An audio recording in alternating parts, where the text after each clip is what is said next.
Bill Sandwig is his own boss, but that doesn't mean he cuts himself any slack on the job.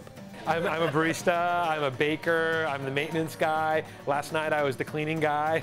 Bill and his wife own Copper Star Coffee in the Melrose district of Central Phoenix, a 1930s gas station that is now a popular community gathering spot.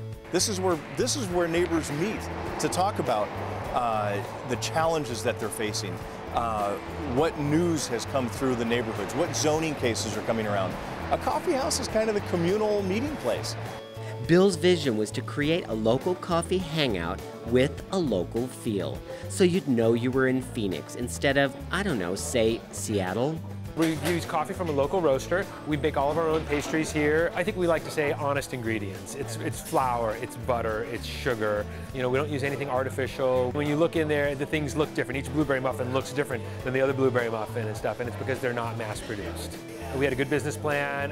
We had done our research, we'd done our homework, we had the experience. We've got a great product, we got great equipment, we got a great atmosphere. So you might think opening the business was a breeze, right?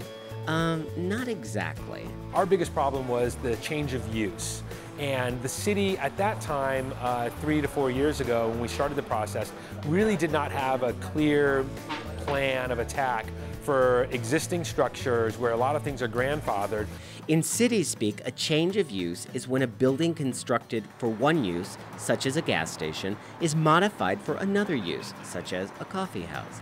This often requires fire safety, parking, electrical, and accessibility modifications to meet current codes and ordinances.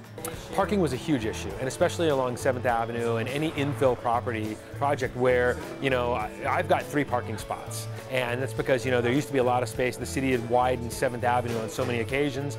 These are just smaller plots of land from a different point in time when the parking regulations were different. It took him well over 18 months to convert this former gas station and garage into a coffee house, something you would think would be relatively easy, but our ordinances didn't provide for that.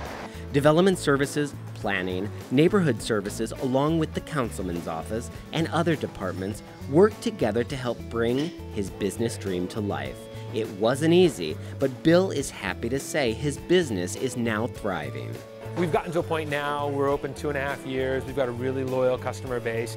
And he's proud to have given new life to a piece of Phoenix history. This building has really got a lot of interesting stuff. If you look around, the brick is actually, it's not a clay brick, it's actually a concrete brick. And there was only a brief period of time in American history when they were actually casting concrete into brick shapes and working it as though it was brick. My architect really did a good job of blending a lot of the old with the new and leaving some found objects in, like the beam up above us. It's, you know, it says Kaiser Steel written on it. You know, I mean, this is straight out of 1933. Barista Bill is a businessman first, and he sees the coffee shop as his firstborn, with many more ideas to come. Development Services did a really good job of responding to the kinds of problems that I was having. And the city really moved very fast to create an office where you could go, you could get help, you could know what was expected, and they could really try to alleviate a lot of the problems and stuff and help you out with the zoning issues. And I know that when I go to do this again, I know that it's not going to be anywhere near the problem that it was for me. We're continuing to refine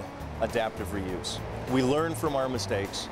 We build on our successes, and I think over the next 5 years we're going to see more and more successful examples like Copper Star Coffee, and it's going to make a stronger city of Phoenix, quite frankly.